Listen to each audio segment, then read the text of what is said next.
Welcome to Share Your Bitcoin Journey, presented by Bitcoin for the Arts. I'm Dion Wilson, founder and executive director of Bitcoin for the Arts, a 501c3 nonprofit funding artists with Bitcoin grants, education, and sovereign funding tools. Today, we have the pleasure of speaking with a Puerto Rican filmmaker, the director and producer of the award-winning documentary Dirty Coin, and the founder of Campo Libre, an independent production company headquartered in San Juan, known for her unflinching reporting on the global Bitcoin mining industry and for walking away from over a decade inside Silicon Valley to build decentralized cinema on her own terms. Her film, Dirty Coin, has been screened in cities all over the world through a community hosted distribution model, taking audiences from rural Texas to the mountains of Malawi and featuring guests such as Cynthia Loomis on flare gas mining. Before founding Campo Libre, she spent more than a decade producing content for Google, Apple, PayPal, Volkswagen, and Volvo, including 4 years as a video producer for the Google Cloud. She is now developing her next documentary, Node Runners, and building a decentralized distribution platform designed to bypass traditional film gatekeepers. In this conversation, she shares her personal journey from corporate creative inside big tech to independent filmmaker on a Bitcoin standard, what she saw on the ground from Texas to Malawi that the mainstream media refuses to show, and why she believes the next decade of cinema belongs to the artists who control their own rails. Without further ado, welcome to the show, Alana Mediavilla. Thank How you. are Wow, you, you did your Alana? research. That was very thorough. Thank you. It is a pleasure to be here. I thank you so much for having me on your show. Thank you for being here. We hope we got it right. So, for our listeners who don't know your full story, you're a Puerto Rican filmmaker who built a decade plus career in Silicon Valley before making the deliberate choice to come home, launch your own production company, Campo Libre, in San Juan, and direct the most important documentary on Bitcoin mining ever made. Take us back to the beginning. What did growing up in Puerto Rico look like, and what first pulled you towards filmmaking? Growing up here is amazing. Puerto Rico is a magical land. You don't have to be from here to feel it when you're here. And I could swear you could blindfold me and put me on a plane anywhere in the world, and I would know if I have landed here or someplace else. And it's the way our weather feels, the way the coquis sound in the night. There's just so much that makes us so unique. So I grew up in a really beautiful place. And the more I travel, the more I appreciate where I'm from. And yeah, I left here when I was 19, but growing up here, my father was a photographer for Kodak. He was actually in marketing. So my father is in marketing and photography.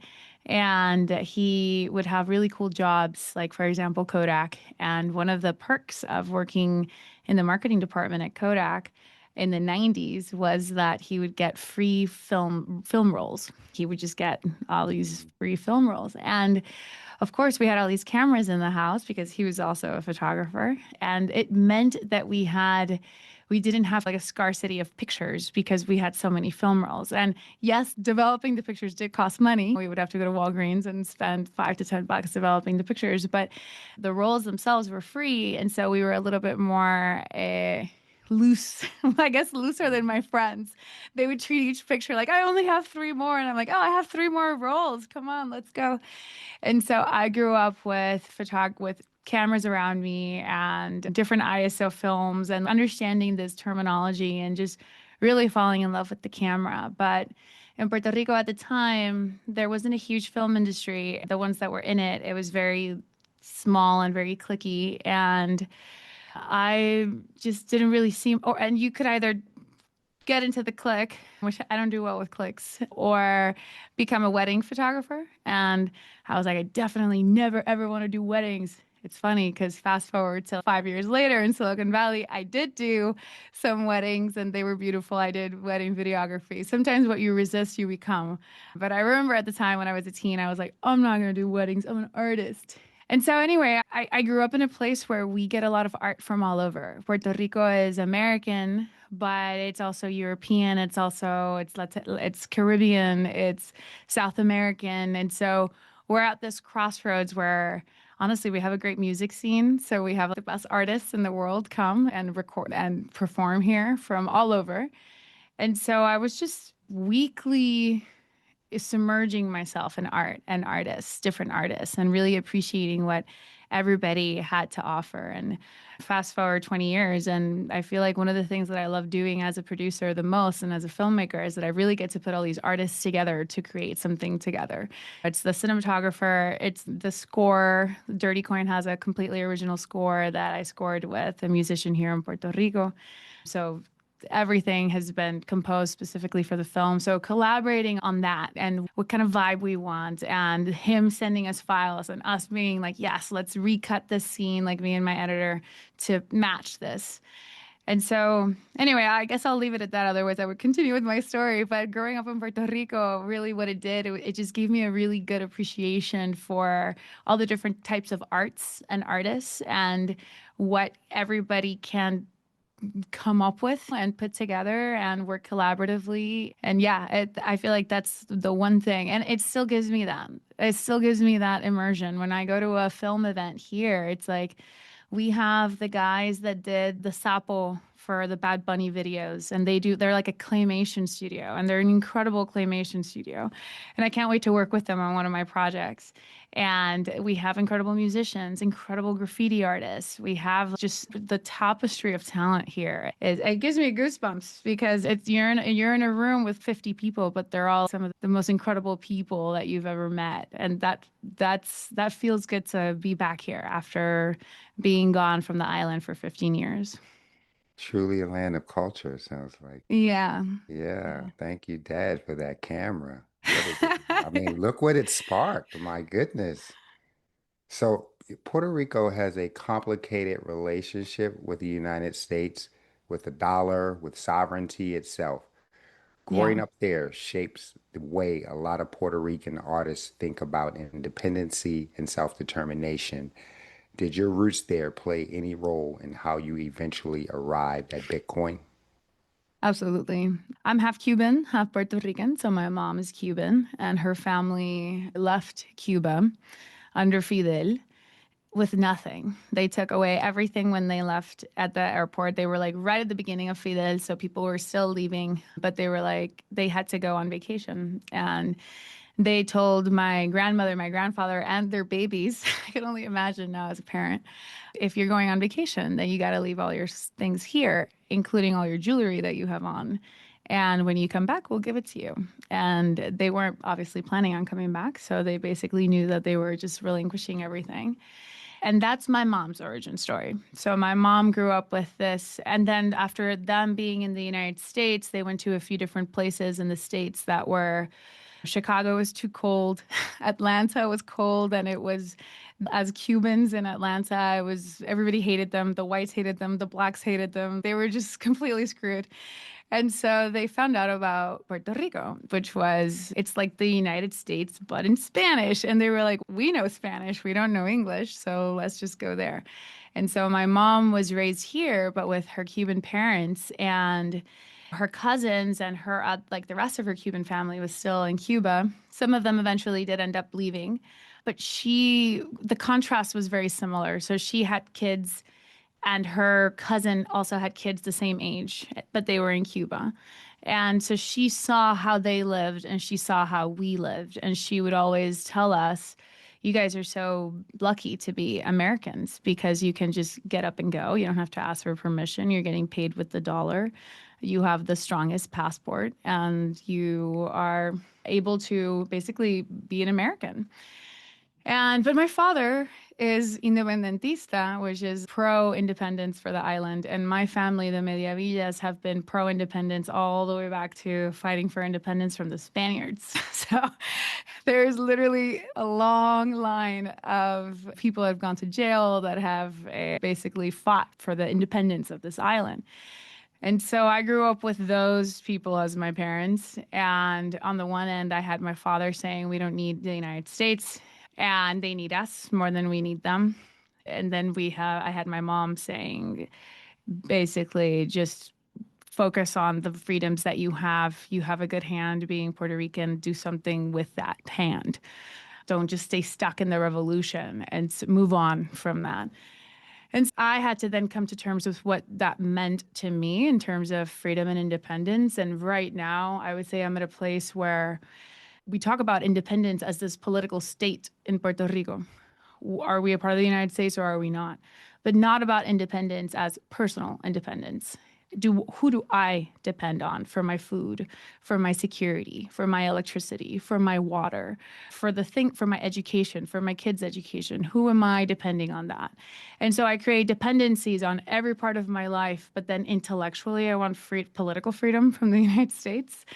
I feel like we need to really start with our own independence, our own autonomy to be able to choose what to eat, what it's fed, where it comes from, how do we communicate, who receives or who are we giving our data to. I feel like sovereignty starts, you can have a sovereign state of mind living anywhere. And in fact, since then, I had this idea that Cuba was all screwed up, but then I've met some really incredible people living in Cuba that frankly are more sovereign minded than people that I know in the United States. And it's because they're really choosing how do they want to live their life, how they wake up, the life they live under the circumstances that God has put them in. They are able to make art under the circumstances. They're able to make a family. They're able to make music. They're able to be happy. And ultimately, what are we fighting for? What's the point of it all? I think that the point of it is to be happy and to have your own mind, hold your own counsel about things. And you are able to do that in places like Cuba, even though politically they might not be free. Now, I'm not advocating for that kind of stuff, but I'm just I'm mentioning it more to the point that what is true sovereignty? And does the government give it to you? Do you ask for it or do you live it? Do you just exercise it? Do you exercise? Is it a noun or is it a verb? And I feel like when it comes to independence, for me, it's a verb. It's something that I do to have my own autonomy and sovereignty. It's not something that I ask anybody for. And obviously, Bitcoin falls in really well with that. In 2018, I'm going to answer a little bit of your next question with this just because it ties back to Cuba, or I think it's your next question anyway. In 2018, I had known about Bitcoin since 2015. And in 2018, my Cuban grandfather tells me that my Cuban family had talked to him about Bitcoin, this thing that was being sent back and forth. He didn't really understand it.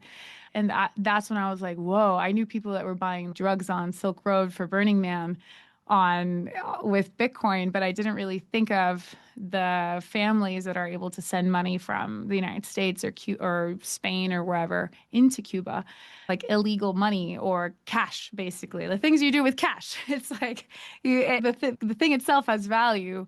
What you do with it, you don't need to KYC yourself when you give somebody a $20 bill. What they do with it, it's just cash. And this digital cash that I already understood it from a nerdy Burning Man perspective, to be able to understand it from a sovereign individual perspective and in a way that can go past these traditionally very gate-kept places on earth was a very mind-blowing experience for me. And I couldn't go back from that.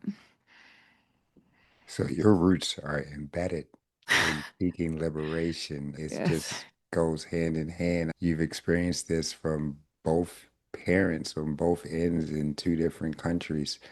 So I totally can understand how you are aligned with the sovereignty experience. And no, that wasn't the next question, but we're gonna get there. We're gonna come back and we're gonna come back and unpack a little bit of this. But right now, You're a mother of three. You're running an independent production company in Puerto Rico while raising a family. That's very different life than Silicon Valley. What does a typical week look like for you now? And what did you trade to get here? That's a good question. Yes, it's very different from Silicon Valley. We left it at the end of 2020. So we were there for the lockdown for most of the year in California. And if it weren't for the lockdown, I don't think we would have left. My career was exploding in Silicon Valley. I had just quit Google to continue with my career because I was doing more work with Volvo. I was doing more of the documentary work that I really love. And so I had quit Google, but then the lockdown happened. And we I was going to finish next. I was going to finish a particular big conference that I would traditionally produce. But then that was the week of the lockdown. We had to we had to cancel the event, and we had to figure out now all the things we had rented, all the contractors. We had to undo the event and then replan it. And all of my work for all of my other projects completely got grounded at the time. So I spoke with my incredible boss at Google. I really only had great bosses there. And I was like, "Can I stay until we finish this next thing, and then I'll leave." And so when I decided to quit Google, my plan was to still stay in California. But then with the lockdown happening and just the way California reacted, and going back to that sovereignty aspect of one of the things that made me really scared about California was not just the draconian application of the lockdown. It was the fact that the neighbors policed each other through shame. And I didn't like that it wasn't an open conversation between a lot of people. It was like, this is what the government says, and this is what we do. And anybody that doesn't, are you an anti-vaxxer? And then it's what? The second you start asking questions, you're suddenly an anti-vaxxer. Wow, that's crazy. I like science. And so it became kind of like the zeitgeist and like the clicky thing to basically you got to comply. And I'm literally not built that way. You make me comply, and it almost makes me want to kick and scream even more. But also, I wanted to do what was right for my kids. And so I decided to leave California because it was just not really a place that I felt that I could have a real conversation with people. I remember when I did a lot of traveling with work, and I loved California. I really love it. It was just for me. It was 2020. The way that everybody so many people responded to the lockdown that I was like, if this is the test of how a community reacts to this kind of government control, this is not where I want to be when the next incident happens, because they're going to roll over again. This is the kind of people that don't put no resistance, are not going to resist. They're only going to invite it faster. And right now, I felt like that. I was like, no, I want to be in a place where we at least think about it for a second before we just start parroting off whatever the government app push notification says. We got to think about this. And so for the first time, I was like, okay, if I'm not going to be in California, and I can do what I do from anywhere, because I was already traveling to do my work and my projects, then I'm just going to go home. I'm going to take my kids home. Let's go back to Puerto Rico. I left when I was 19, and I was 34 at the time. And I was like, this is a good time to the kids know they're Puerto Rican, but it's because we go to the Puerto Rican festivals and we go to the Puerto Rican restaurants and we visit once every other year, but not because they knew really what it meant to live here through the hurricanes, through the blackouts, through the water outages, through all of these things. And the beauty of this land. I regret to only mention the negative things, but it's not easy to live here. And now a typical day looks like I live 5 minutes from the beach walking, and we go to the beach almost every single day. We feed the turtles along the way. I feel like I specifically didn't even move to San Juan. I moved to a jungle by the beach because I just wanted to connect with nature, because everything I do is online. And when I disconnect, I want to go outside. I want to go surfing. I want to go paddleboarding. I want to go hiking. I want to feed the turtles. I just want to go outside. And in San Jose, sometimes it would be hard because the parks were full of homeless. The underpass that is so gorgeous, I used to ride my bike are also full of homeless. It's in a pretty bad state of decay, a lot of different places in San Jose. And it's also very beautiful, gorgeous parks, but I couldn't go with my kids without somebody attacking us. And it just, and then I wouldn't go to those places because they were unsafe and also unpleasant to see people drunk in the middle of the day and right on the park. And so I just wanted to, and then I wouldn't go to those, I would just go to the mall. They can't go to the mall. Let's go to a museum and then we have to pay entrance to go to a museum. And it just felt like everything was, you had to pay a toll to enjoy yourself as a family. And so I really like it here that it's like we have so many different beaches and so many different rivers, and nature is begging you to come and play with her. And especially as an artist, I just feel like it's like breathing fresh air is going to these natural spaces of beauty and to have my kids go experience that as well. So that's what I traded. I did trade also. I was able to trade the fact that over there, it's like the networking is fantastic. Over here, I'm not running into Mark Zuckerberg walking, and it's fine. I don't necessarily want to run into him, but you go to Palo Alto and it's like, hey, hey, hey, hey, hey, hey, hey, or same in New York. But here, especially not if not being in San Juan, but being in a jungle, I definitely traded bumping into people that I can easily network, but I bump into a lot of turtles and iguanas that I love very much that I feed. I always have a little bit of food. But I can always drive. I can get in a car. I'm on a plane all the time. I travel to these conferences and these places, and then I get to come back to my little piece of the jungle. Love it. So, after spending more than a decade working for these big tech companies producing films, that's not something that a lot of filmmakers have access to. What did those years teach you about how the technology is sold to the public, and how does that shape your work today? Yes. So people want to know how this is applicable to me.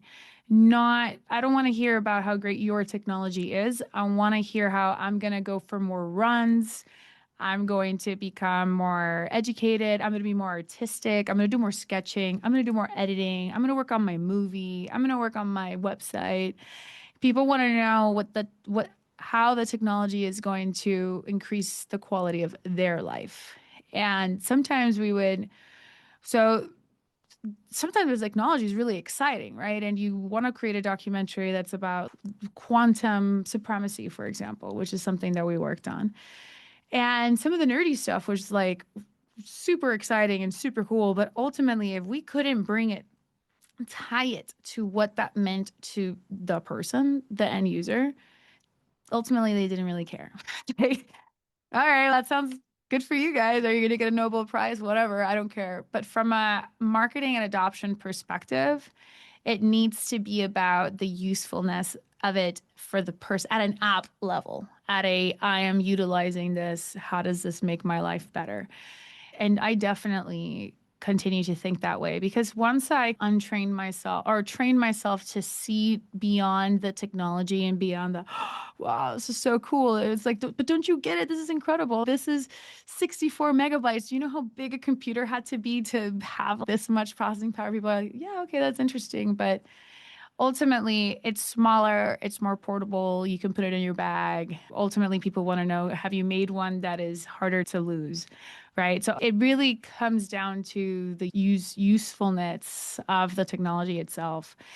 And with Dirty Coin, actually, the one that I'm working on now, that's definitely something I'm very much taking into consideration because with Dirty Coin, I wanted to bring it back to bring a very complicated subject to people that aren't dumb. So I'm not dumbing it down. I'm just making it something that is understandable and relatable and useful to people that are not don't even care about SHA-256. They say what the cryptographic that some people that the tech people love, and it's awesome to do. Like a great animation that's super tech, those are the best. But then that stays very niche. And already Bitcoin mining is pretty niche. And my intention with this conversation was to broaden it to a non technical, more mainstream a group of people, but at the same time could satisfy that niche that very much would know if I'm talking shit or not. They'll know that you need to satisfy them, but at the same time, it's really for their girlfriends and their moms and their sisters and their brothers. And it's for them that the movie was made for. And it needs to be something that ultimately they can build parallels in their own life and in their own experience. And so that's what I did with Dirty Coin. And yeah, and continue to do that. That is amazing that we love that because that's exactly the ethos that we're aligning with is that I created the Bitcoin for the arts as a way to fund the artists with Bitcoin, but the ultimate goal really is to allow artists who understand Bitcoin to teach and be an example for the artists who have not found Bitcoin, because that is the larger community at whole. And that's who we really want to attract and help understand people to understand is that it's not just for this small group of niche people, it's really for the greater good of society. So that is a wonderful approach to take. I really love that. So that actually takes us, we're just going to go ahead. You just spoke so much about how you were able to break through those channels and working with those big tech companies. Let's talk about some Bitcoin. How did you first encounter Bitcoin? Was it through your Silicon Valley network, or was it through work or some other tech group or anything? The very first time I ever heard of Bitcoin was a friend of mine. We were at our daughter's ballet class. We were both sitting there watching our daughters doing their ballet class. And I had told him because he would always invest in all this early stuff. And I was like, hey, next time you know of something, let me know. I have some money I can throw at an investment. Let me know. And so he one day we're watching the girls and he's Alana, have you heard of Bitcoin? And I think that at that point I had probably heard it, but didn't understand. And I was like, I knew I specifically was like, no, just tell me what it is. And he explained it to me and he was like, I need you, it's like cash, but online. It's like cash, but online. And I'm like, okay, but how does that work? I'm trying to think of the actual coins moving like cash. I'm trying to figure that out. And he was like, look, you don't need to understand it. Just go ahead and put as much money as you can waste into this tonight, immediately, right now, if you could. And I was like, all right, I'm going to talk to Rustin. Rustin's my husband, and he is our finance guy. I'm good at making it and he's very good at administrating it. So that's how we function in our house. And so I tell Rustin, I'm like, okay, Rustin, I give him the money. I want you to buy some Bitcoin. And we bought 3 coins at $200 each. And that's it. And that was the end of it. Rustin did it. That was the end of it. And so since then, I had kept my eye on, I didn't think about buying more. I didn't think about even learning more about it, except when things would go through my desk and it was like a Bitcoin related article, I would often read it. And it was actually one of those articles that I had posted on Facebook in 2018 that my grandfather then called me. But at that point, I was like, yeah, Bitcoin's cool. Digital cash. I think that's a really great idea. I knew that again, and yeah, in Silicon Valley at that point, everybody was using it. They were using it more for Silk Road. Not everybody, sorry. Burning Man people were using it to buy drugs and other things. And Right. so it was definitely being used. I've never been to Burning Man. I was a young mom, so I wasn't the millennial with like all that extra money to spare. I had children Mm, and a family, and so I didn't do those trips that my Peter Pan friends in Silicon Valley often did. But I mm, knew that they were using Bitcoin in that way. And then I found out about Cuba and I was like, wow, that's awesome. And then one day I noticed that we're at Starbucks, downtown Campbell, I'll never forget. And I see Bitcoin reaches $10,000. And I was like, holy fuck, Rustin, we have 3 of these. That's insane. And he was like, we don't have those anymore. And I'm like, what? What do you mean? And he was like, yeah, after we bought it, it went down a lot and then it went up a little bit and then it went down and like it went up and It finally went up to, I think it was like $600 or something. And then he just sold them and all of them. And that was my first lesson of not your keys, not your coins. They were mine. He was holding the keys to my coins. And after that, I was like, I hold my keys. 'Cause I always thought, yeah, hold your keys, hold your keys. But I wasn't actually holding them. I was letting my husband hold them. So I was like, no, I need to hold my own keys. All my children know how to hold their own keys. I'm like, you got to know, as part of this whole sovereignty check number one, you got to do this right. And so, yeah, so in my experience with Bitcoin, and then we were running these server cloud space for training. So if people were like a sandbox area for different people that were doing different free Google courses, free Google Cloud courses, they would have access to virtual machines in order to do the course in a sandbox environment. But real compute, that you have access to real compute to try different things while you were doing these free Google courses. And we would create films we had a couple YouTube series for that team, and they told us that people were signing up for the free course so that they can use the compute to mine Bitcoin. And then until their compute would run out and they would just mine Bitcoin. And so they would just do all these free courses just to have all this free compute so that they could mine Bitcoin. So I was like, what the fuck? I had Bitcoin, but I didn't know what mining Bitcoin meant and why were they using our servers to mine Bitcoin. And so it was always just really something that was a part of I would have found out about Bitcoin 30 different ways, I feel. It was all around you. It was Yes. inevitable. Yes. So let me go back now. So you were still in Silicon Valley at this time. Yes. So was Bitcoin a part of your decision making when you decided to move the family back to Puerto Rico? I didn't know that this had become a magnet for crypto investors. I had no idea. And because I was coming from San Francisco, I'm thinking I'm actually San Jose, but Silicon Valley, San Francisco area. And I'm actually thinking I'm going to leave all that behind and go move to the jungle with the kids. I had this just different idea of what I was going to encounter. And one of the first things I do is a friend of mine is still independentista. I would say most of my friends are pro freedom, pro independence on the island. And I ask him, this is 2021. I ask him, Game, we need to use Bitcoin then. I feel like before if we go from being a colony of the United States to being free, but we still use the dollar, we're still colonized by the United States because we continue to use their money. And I believe that we shouldn't start our own. And I don't really trust any of these banks anyway. So why don't we just use Bitcoin? And my friend was like, do not, and I was like, and I'm going to mention that in the Zoom call we're going to have this next week is going to introduce me to some folks, like letting people know that I had moved back. So do not mention Bitcoin in our call. I was like, what? Why would I? No, because that's that Brock Pierce Ponzi scheme. And I can't believe that you would bring it up and just do not bring it up. And I'm like, who the hell is Brock Pierce? Why does he have to do with any of this? And then suddenly I got like a crash course on what I missed. I felt like Benjamin Franklin. What did I miss? I was like, wow.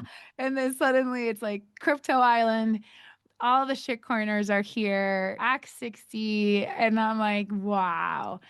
And so what I have found is that here, crypto is very a negative thing. And a few people that did get ahead and with adoption, they created these different coins, including one that Brock Pierce made. And a lot of old people, and young people, they put a lot of money into these rug pools that then whatever little bit of credibility crypto had was completely shred after these rug pools seriously stole people's money. And so that's when I became a toxic maxi. Because in Silicon Valley, I was like, I don't really know enough about technology to say that one's better than the other. So I'm just going to let everybody be free, man. I like Bitcoin and you guys can do whatever. Ethereum was starting to pick up. It's like smart contracts. And for me, I make movies about the technical stuff that matters. All of the work that it takes to get to where I care about it is not it's not for me. It's for other, like the technical people are there at that stage. But then here, what I realized was that if I didn't actually speak up between the difference of between Bitcoin and crypto, people were going to continue to lose their money. And people kept telling me, "Oh yeah, because you're working on that crypto documentary." I'm like, "It's actually just about Bitcoin. It's just Bitcoin and Bitcoin mining to that point, not even like how it works as investment or anything like that." And yeah, I would say the attitude here, I was shocked at how many rug pullers there were here. And it made a lot of sense because they don't have to pay capital gains. So if a tax, so if you rug pull a bunch of people, then it's a good place. Also, this is when you're going to go to Epstein Island, the airplane takes you to San Juan.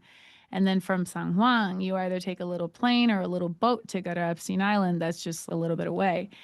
And I hate to bring that up, but Epstein was very much involved, and Adam Back, or at least Adam Back went to the island, and you have Brock Pierce, and you have MIT, and you have a lot of these early folks that were actually coming through Puerto Rico. Epstein was hanging out here all the time. This is where he would come to go to shopping and doing whatever he did. Met with Brock Pierce multiple times. So this place was crazy. And anybody that was mentioning anything like Nikolai were Hmm. going for a swim and not coming back. And so that was the island that I came back to. And I had to choose, do I speak up and tell people that I also know how to swim? I'm a very strong swimmer. Or do I just stay quiet? And I'm not the type of person to stay quiet.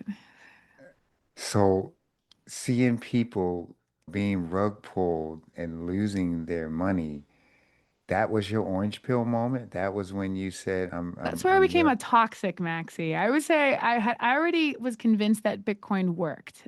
That Okay. to me was like I was already orange pilled in the sense that I knew that Bitcoin was just electronic cash. You hold your keys, it was just simple to me.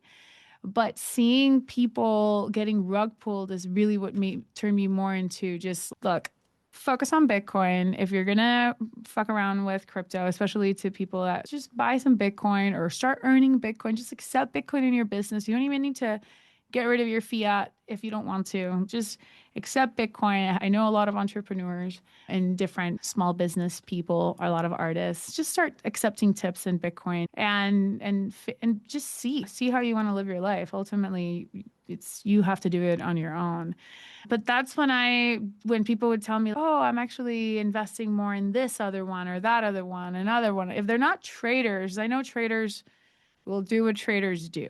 But I'm talking about your regular person that really believes that they're investing in something, just like they're investing in Apple or Tesla. They want to invest in something that is not going, they're not even like penny stocks.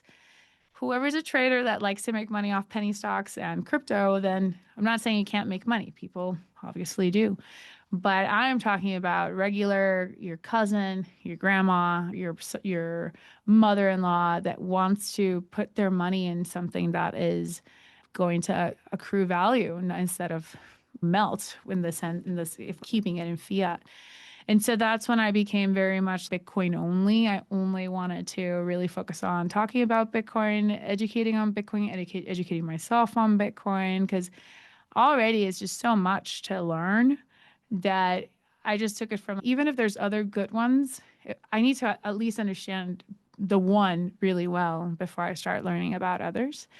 And so that's when I became more maxi and toxic, especially in the neighborhood crypto chats when different people started pushing other things. And there's a lot, I just saw so many good people that got so rugged and so effed in 22 and 23 that I like to look things up and then put it out and just look, this is not decentralized, or look, this is the pre-mine. Look, these are the things that you should be asking yourself before you just say, okay, I'm going to put 50K into this. You could put 50K into your church. If I don't care if you're rich, it's not just the poor people. Even if you're rich, actually put that money to good use. But give it to Bitcoin for the arts. Give it to a good nonprofit. But There we go. don't put it into something that is just going to contribute to a massive rug pull. Alana, you are saying everything that we are aligned with, and this is what we are trying to send and create the right message in the Bitcoin space. This is why we are called Bitcoin for the arts and not crypto for the arts, because when you learn about Bitcoin, it also teaches you why those other coins are not the same thing. And you learn quickly that it's Bitcoin only. So this is the message that we want to send. There's a lot of noise in the space. And as I love to quote Jeff Boofen saying, the closer we get to Bitcoin as the standard, the louder the noise will become. So yes, you We must have be to very close. understand that we're close. We're getting closer. We are getting so close. And we can feel it, right?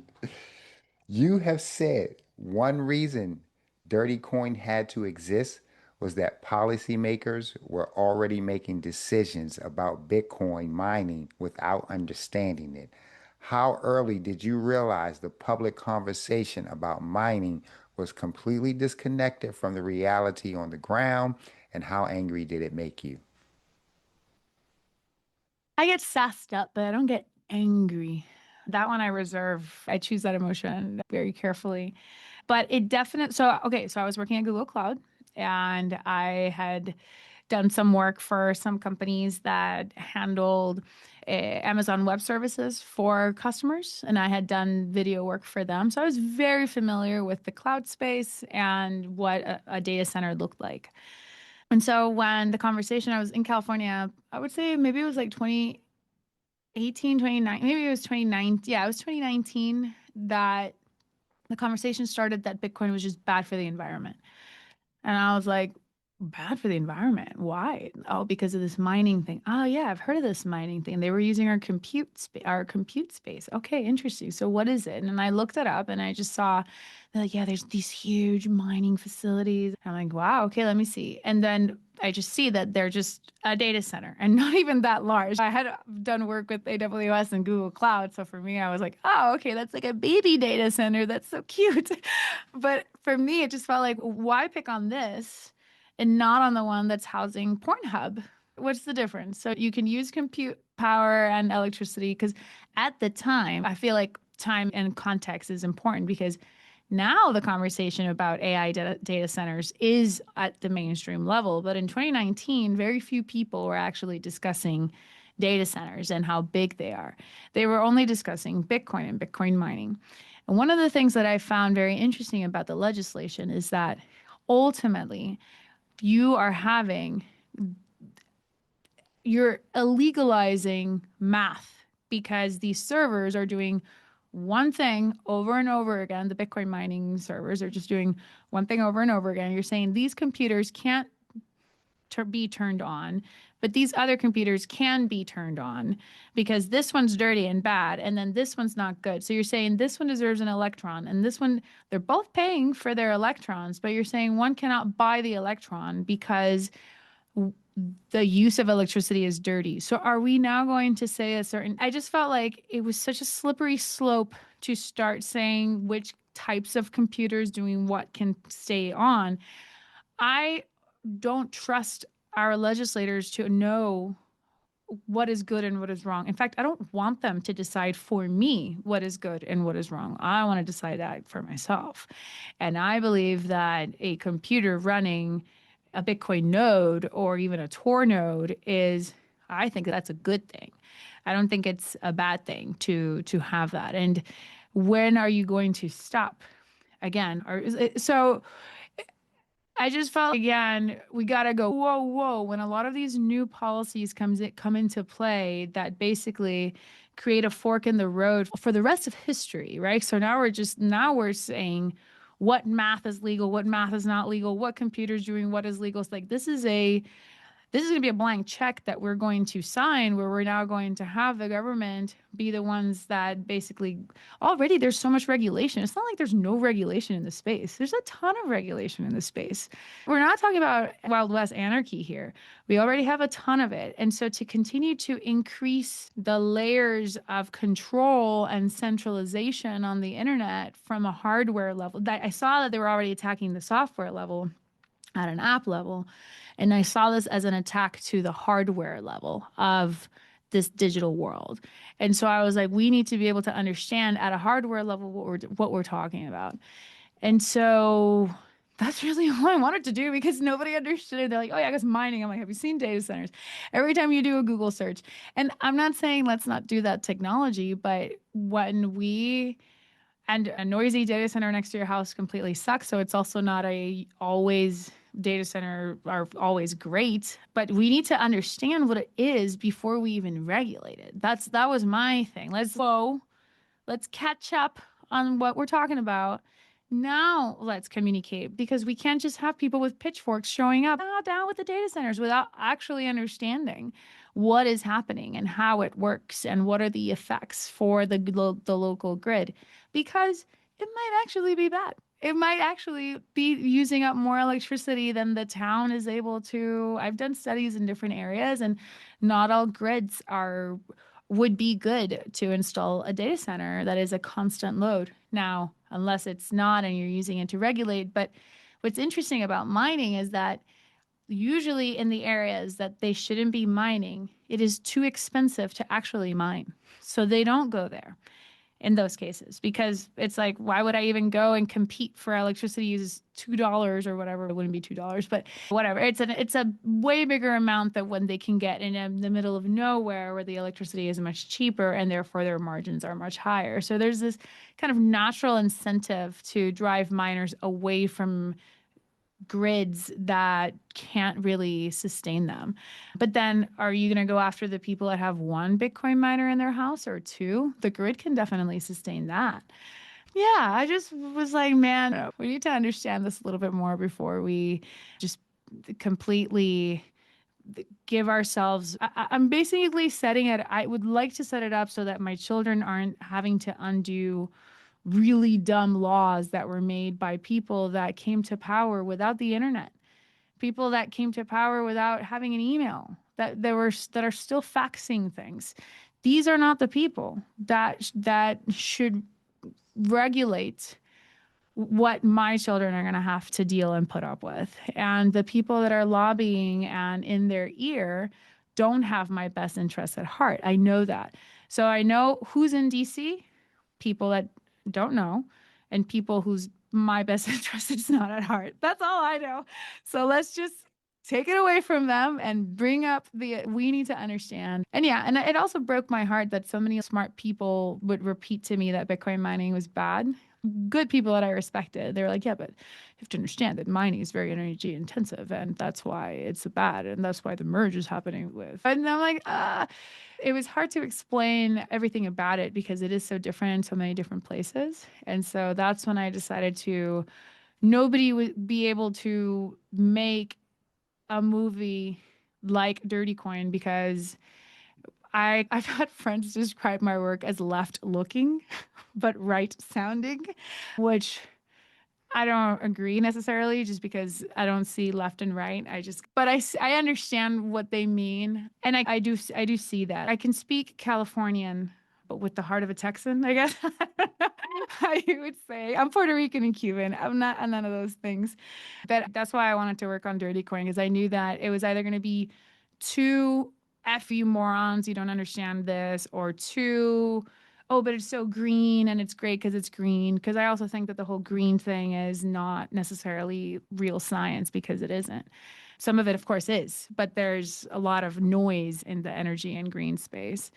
And so I also happen to know a lot about energy. So it just kind of felt like I couldn't wait for somebody else to make the film that I wanted to send to my friends that were telling me that Bitcoin sucked. And so I felt I'll have to make it myself. And hopefully, this can be useful, not just for me to show my friends that I love and care for, but for other Bitcoiners to also be able to share that with their friends and their family members. Mining might be the most important aspect of Bitcoin that we have not uncovered. So the fact that you chose to delve into this aspect of Bitcoin is extremely important, and you are 100% correct. The people that represent us do not have the correct information. And one thing we know about humans is that we are usually against what we don't understand and the unknown. To do is to take the time to recognize that there are things that we do not understand. And if we aren't willing to take the time to understand them, then we have to be willing to take the time to find the right people to listen to. And part of the problem, which I'm learning, which Bitcoin has opened up my eyes to all of these worlds, is that because we are controlled by a broken fiat system, the people in charge are incentivized to act against the greater good of what we all need. And this is the problem with the system. The people aren't bad, it's the way the system is designed and the way we have to operate in the system. And Bitcoin allows us to change that. It allows us to change the narrative of how we perceive a lot of things that we think we understand. Another thing, the narrative is that Bitcoin uses too much energy. It's bad for energy. But no one realizes that there's no shortage of energy. The media has created a narrative and told you that there is a lack of energy and Bitcoin is using it all in the wrong way. And that is not true. And I have learned this because of Bitcoin. In studying Bitcoin, it has led me down a road to study energy. And Bitcoin uses a lot of renewable energy, the good energy, wasted energy. But they don't talk about these things. But Bitcoin is going to allow us to open up all of these channels. And I'm so glad that you are doing exactly what you're doing. You shot dirty coin in rural Texas to the mountains of Malawi. Why was it important for you to show the full geographic and human range of Bitcoin mining? And what did Malawi teach you that Texas could not? First, I just want to acknowledge you 100%. There is so much energy, and we are wasting also so much of it. A, we're not using or tapping into a lot of the energy, which is all around us.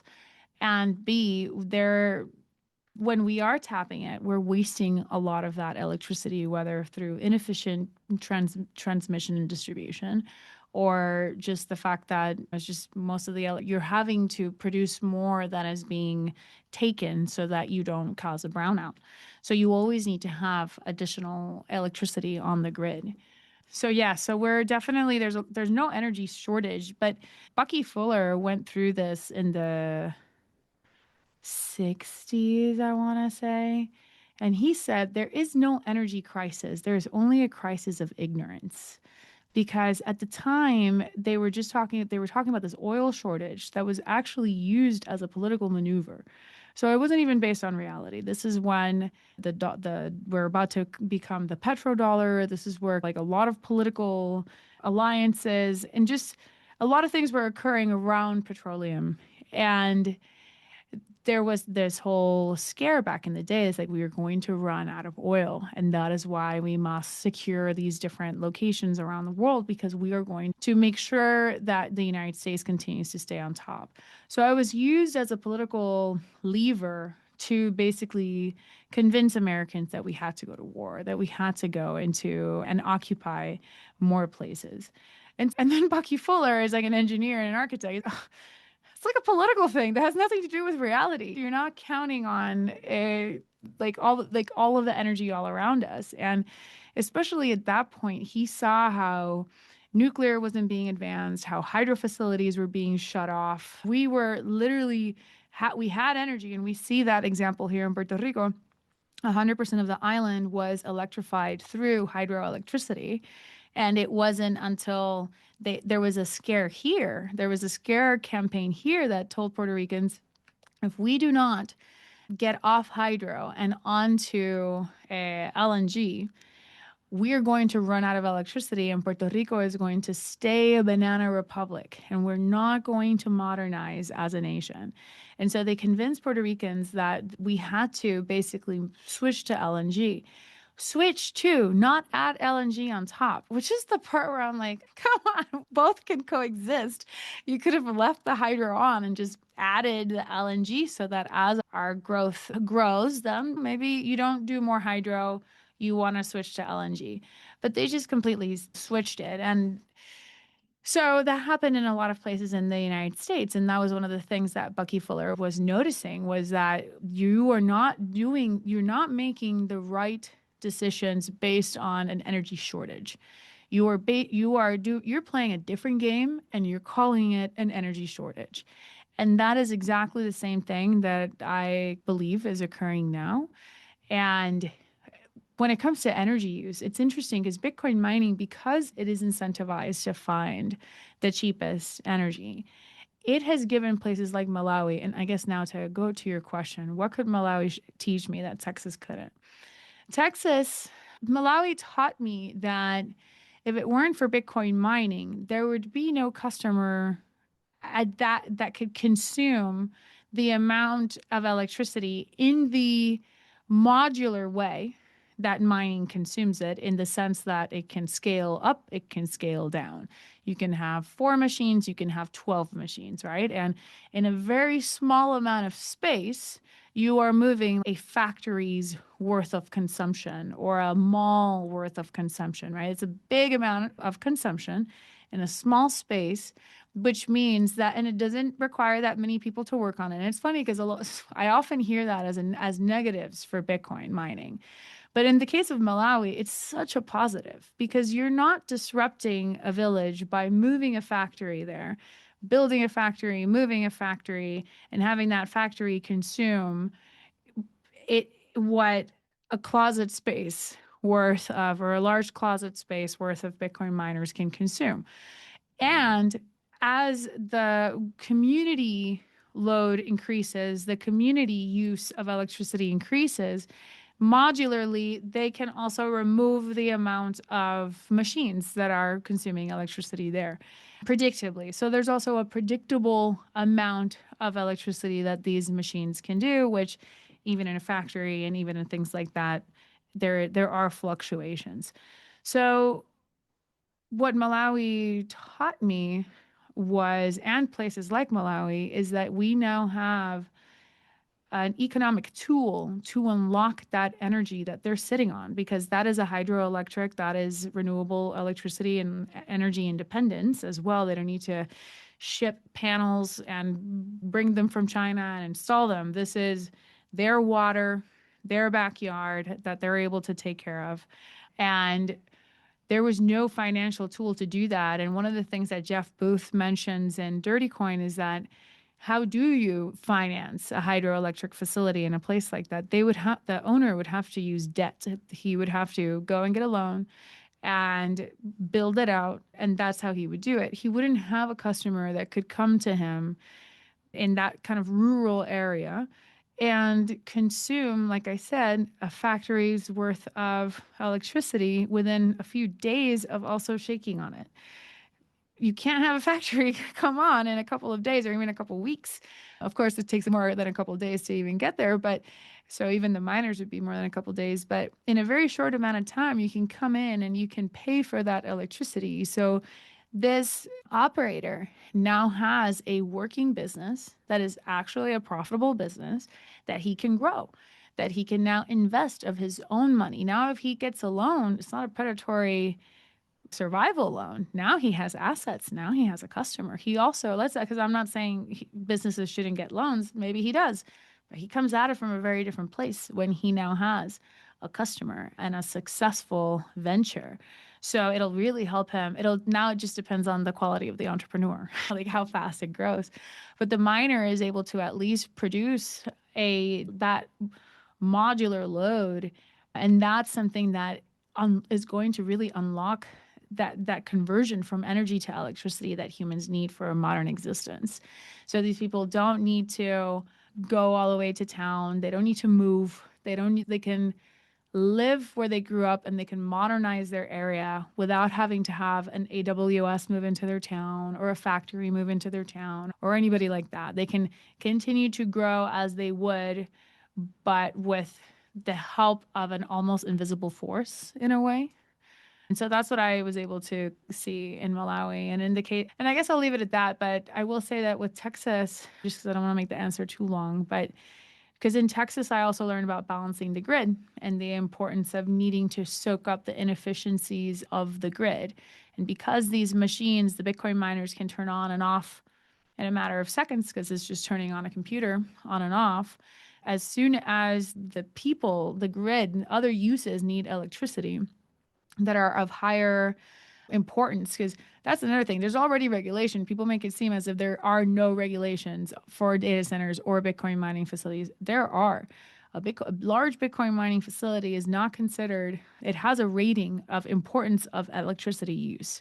You have your top rate, I forget the precise number, but it's like the top rate is hospitals, for example. Hospitals, Mhm. schools, you have certain things that, in terms of electricity use, if there's a shortage, they are the number one in line to receive it. Then you have residential use, and different countries and different states organize it a little differently. Then you have something else, and then you actually have data centers and Bitcoin mining facilities. So if they are ordered to shut off, they have to, even in places like Texas. Already these regulations exist. We could put more regulations, but already there are regulations in place that control these companies. And so what's good about the grid is that the grid needs that electricity that the Bitcoin miner is utilizing. Suddenly the residential places can have it. Now, when they're not using it, instead of that electricity going to waste, you can have the Bitcoin data center turn on. One of the key differences between a data center, AI data center, and a Bitcoin data center is that a Bitcoin data center you can turn on and off 20 times a day if you need to. An AI data center, you can't do that because the processes take longer, and they usually need several redundancies of power so that they actually never go offline. And so that's one of the bigger differences, that a Bitcoin mining data center can be used to balance the load, turn on and off, and soak up the inefficiencies of the grid, or the not inefficiency, but it does come from inefficiency also, but just from lack of use, just that wasted electricity that's on the grid. The miner can do that, where a data center, it's a pretty constant pull that it's taking. You just said a mouthful there. Yeah. So what we're going to do, no, this is great because we need this. But we're going to break this down for our viewers that are not Bitcoiners, because these are the viewers that we need here, and we don't want to shy them away. Yes. But we need them to understand that just there's the money aspect to Bitcoin, and we can transfer value from Texas to Malawi with just a press of a button without any intermediaries. This is what the Bitcoin peer-to-peer electronic cash system allows. The system functions by a mining mechanism, which is what Alana is referring to here. And there are different use cases depending on where you are geographically. So the importance of mining from Texas, being able to use the energy that would otherwise be wasted and not being used, to Malawi, we're setting up Bitcoin mining grids, allow them to create a electronic system where they can now power their community and build resources and businesses with electricity that they would not have been able to obtain unless they had more resources or fiat that they did not have. And now Bitcoin allows them that. And then in addition to that, the mining process allows them to create Bitcoin, which will allow them to now be able to securely finance the grid that they're now building out. This is the importance of Bitcoin mining. So it is not a negative use case of energy. It is a very sufficient and needed use case of energy. It works for the wasted energy and it allows for energy in places that would otherwise be very hard to get energy. Beautiful. I argue that that the energy that Bitcoin consumes positively affects people's lives before the Bitcoin use. So take, for example, Malawi. Anybody that goes to the clinic that now has electricity has been benefited by Bitcoin without knowing what Bitcoin is. Anybody that has electricity in their home is already benefited by Bitcoin because of Bitcoin mining, because of the energy that Bitcoin consumes, because there's somebody that's willing to grab a bunch of Bitcoin mining computers and set them up in rural Texas because their electricity is cheap for them. But at the same time, in the case of gridless, because this particular company because there's different companies doing different things all over Texas, because anybody can do this. Anybody can. Anybody can grab a Bitcoin mining computer. You can buy them in the secondary market. It's a very easy thing. You can connect it. Anybody can do this. But in this case, I will speak to gridless because those are the guys that are working at scale across. They're in Kenya and Malawi, and I know they've open sourced their designs. So literally anybody can do it. They very often discuss what the opportunities and what the problems are with doing what they do. So they definitely don't claim to be the first or only. They don't want to be the first or Mhm. only, but in their case, they are now partnering with other operators that are in the same situation where they're producing more electricity than they currently have the infrastructure to distribute to their town. And so by these miners being able to just park right there at the generation means that they are then paying for the electricity at that generation point. And then now the operator can pay for the build out of that from the generator to the houses.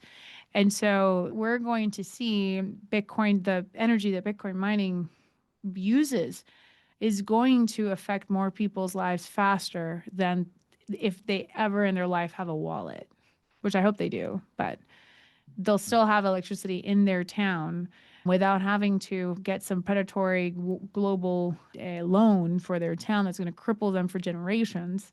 They're able to do it in a way that is also uh, proud. Se me va la palabra, but it's in a way that Mhm. it's like with pride, they built it out of just being smart and doing the right things. So I'm very passionate about people understanding that and even the fact that you first thought it was wrong, yet there's this beautiful story that's buried underneath that. What else do you also think? You only know the tip of the iceberg and you don't know that you've been told, don't look here, this is stupid, but there's actually something really incredible and valuable underneath. So I think it's important to reevaluate everything that we've ever heard from, especially from the mainstream. It's extremely valuable. You're talking about energy or resources that every human needs to economize. It's what we all use. So it's overwhelmingly important. And the fact that the people that are in charge are not taking the time to really understand this it's not good. But this is why you are doing what you're doing. This is why we are doing what we're doing, because we understand what the world needs. And it's going to take people like us who are passionate and who believe it enough and who care enough about the world in a real humanitarian way to make this happen. As an independent documentary, filmmaking is brutal. Funding, distribution, gatekeepers, festival politics. How did you finance Dirty Coin? And how did Bitcoin itself, both as a subject and as a tool, change the economics of the production for you? Yes. Independent filmmaking is brutal, especially documentary filmmaking. And then if it's not brutal, because it is actually brutal, things are coming against you, then you have a bunch of people that are just sitting on the sidelines going, oh, that's brutal, isn't it? It's brutal. And they're just eating their popcorn while you're like, so it's an interesting thing. How did I finance Dirty Coin? When I first started Dirty Coin in end of 2021, I knew that I was going to be working on a series about Bitcoin, but not wasn't quite sure where I was going to go with it yet. 2022, early 2022 is when I was like, that's it. Energy, Bitcoin mining, that's it. At the time, Bitcoin seemed to be moving up, but then very quickly decided not to go in the different direction. And suddenly we had this brutal bear market. And I thought it would be easy for me to fundraise from like crowdfunding and just people because I knew that this one particular problem of the energy story of Bitcoin was a huge Achilles heel at the time. In 2022, they're actually regulating against this. You have the New York moratorium occurring. So there's already, it's not just people don't like it, it's regulators are regulating against this today. And so I felt that there was nothing more important at this moment. And I know a lot of people were talking about cleaning up Bitcoin and changing the code. And this was before Greenpeace. I was already working on Dirty Coin when the Greenpeace Change the Code campaign came, which they easily got $5 million for, of course. But it was really tough to finance it. But I had a lot of I opened it up and I said, anybody that would like to invest in the documentary or donate or sponsor, please contact me. And I had quite a few people donate to the crowdfunding campaign on Geyser. So we raised in Bitcoin and continued to raise 22, 23, which was the bear. And so by 24 and 25, all of that pretty much doubled. So that was going back to why I tell people that they should at least get their tips in, because it might be just $1 or $2 today, but I've seen my Bitcoin more than double. So it might be $4 tomorrow. Or just keep it and then it'll continue to go up. But with that, I traveled to different places where it was just easier for me to pay people in Bitcoin. So most of the Bitcoin that we raised, I used because it would be like they have no PayPal. They have no, and I work with a lot of local people. So I bring my gear, but whenever I have money, or I have a budget, I'll hire a local cinematographer, I'll hire a local drone operator, different things. I flew the drone in 2 of the countries until I smashed it, which is fine. But yes, so I used it it's actually when we were doing our accounting, and then we had one person at the time give us, when Bitcoin was at 40 something, they gave us 1 Bitcoin. That was the biggest money into the film. And in our line fee, we have money in, and then money out, and from where that money came from, right? And so our accountant was like, okay, but this doesn't add up because you received 40, but you took out 70 something. It's like, because that's what it turned into. Like, that's what happened. She's like, wow, regular money doesn't do that. You don't receive a check for $100 that you can use $140 off that $100 check. But if you receive 100 in Bitcoin and you don't use it all at once, because we would just use as we needed, ultimately it does, te rinde más, like it goes for more. So yeah, so I would say we having to deal with that, I really wanted to integrate Bitcoin into the documentary, and the documentary itself is an LLC. We are a legitimate Puerto Rican supported documentary feature film. And so we had to go through 2 different audit processes so that we could get tax credits for the film. And so we already knew that was coming. So we had kept our accounting very neat and very tidy, but I had never gone through an audit before. So I was like, so I learned that there's even more. But it was good because I had to go through the pain of basically teaching my accountant, the auditors, my lawyer, what the heck Bitcoin is and why are we receiving it and why are we using it and why am I paying people in this? And they're like trying to wrap their head around this, which is why from this point on, all of our films my company at this point is so Bitcoin built around it that just because the next ones aren't necessarily about Bitcoin doesn't mean we're going to stop using it, because it is a fantastic tool. And again, here they were also starting to regulate against it, but thankfully we do have some people, some whales on the island that don't want to regulate against it. So we have interests aligning in certain areas. But I feel like I'm definitely not going to go in that direction. Did I answer your question? Yes, you answered the Okay. question. This the next one. So you earned access to people most journalists could not. People like Cynthia Loomis, who spoke on flare gas mining, energy experts, miners deep in the field, communities living next to operations. After years of those communities being burned by mainstream media, how did you build the trust that got you in the door? In person. I really feel like that is, I wanted to meet people in person, and you usually meet a couple people that can then vouch for you. Then you don't need to continue to meet every single person in person. But I had to I went to a mining summit in College Station, Texas. And I had your carnet, like when they put your name and where you're from, said my name, Dirty Coin. And everybody would give me all out, and journalist. It didn't even say filmmaker. It just said journalist. And I'm like, oh my gosh. And everybody was giving me all these dirty looks. And why was I there at a mining summit? What was I trying to get into? And I described, look, I'm working on a documentary on Bitcoin mining. If the story is different, show me. Tell me. If the mainstream story is not what the mainstream story, that's why I'm here. And so I showed up at the right places. I didn't just do what a lot of kind of YouTubers do, which is just look at what so and so said about it, what this publication said, what that publication said, what that publication said. I wanted to actually go and look at it with my own eyes and see it and meet the people.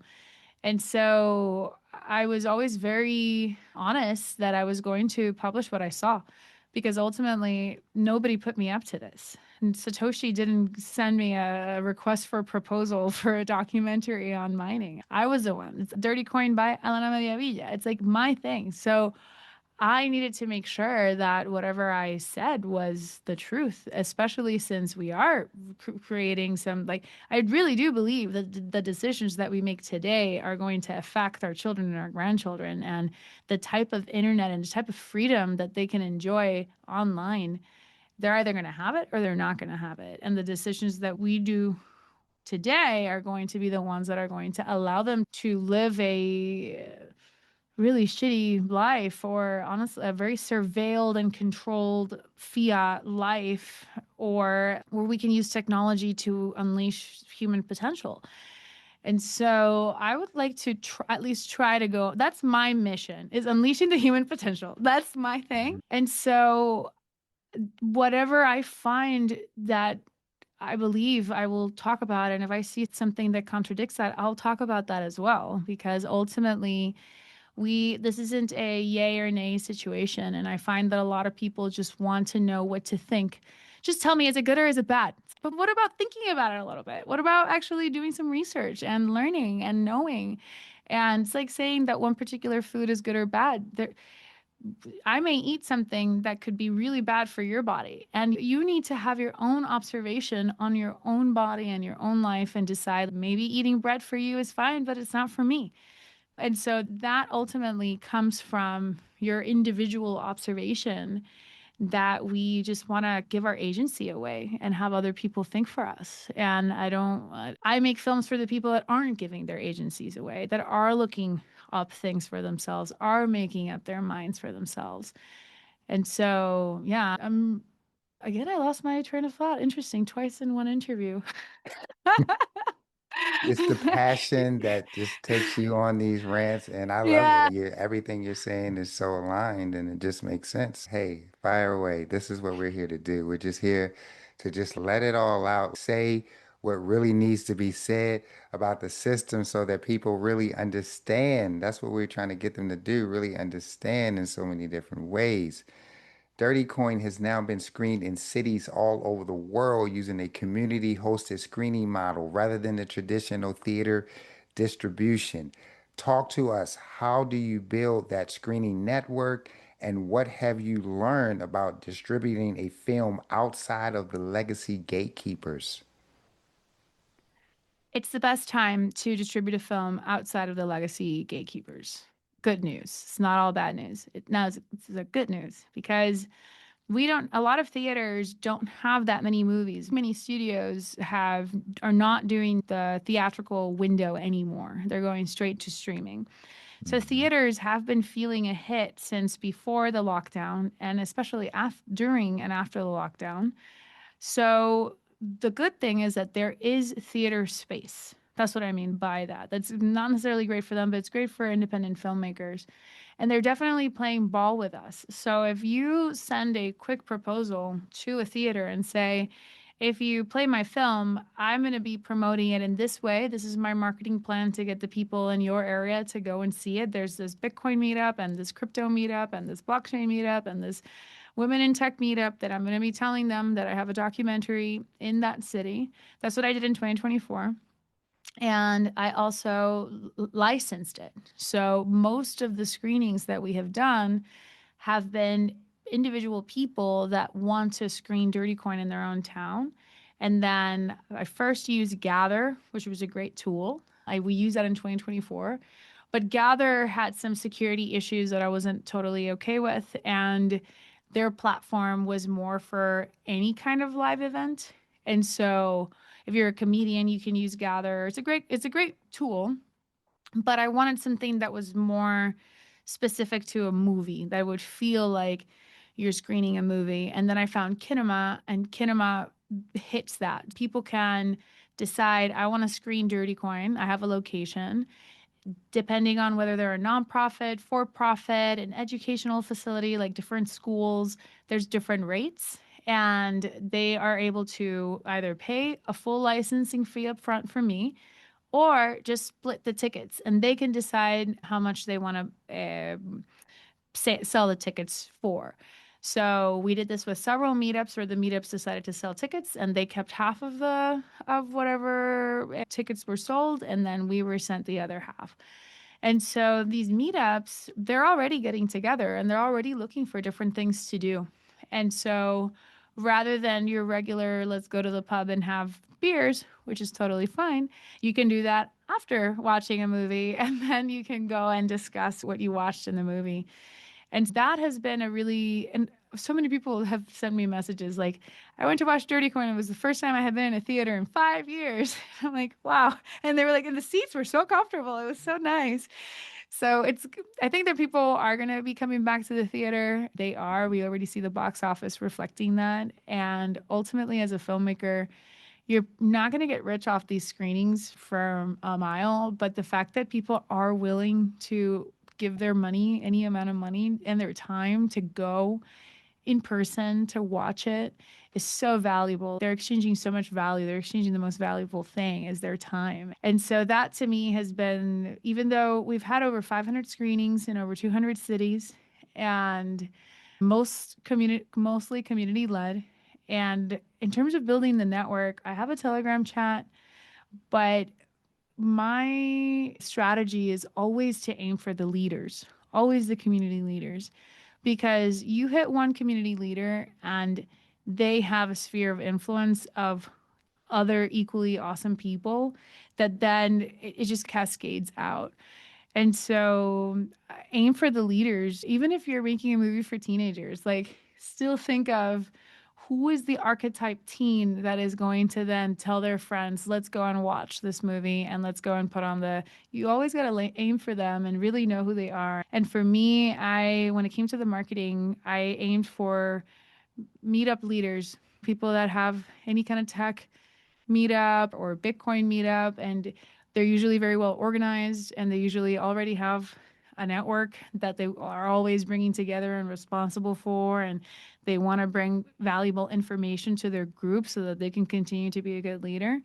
And that for me, really only aiming for that person, it helped us really span the globe.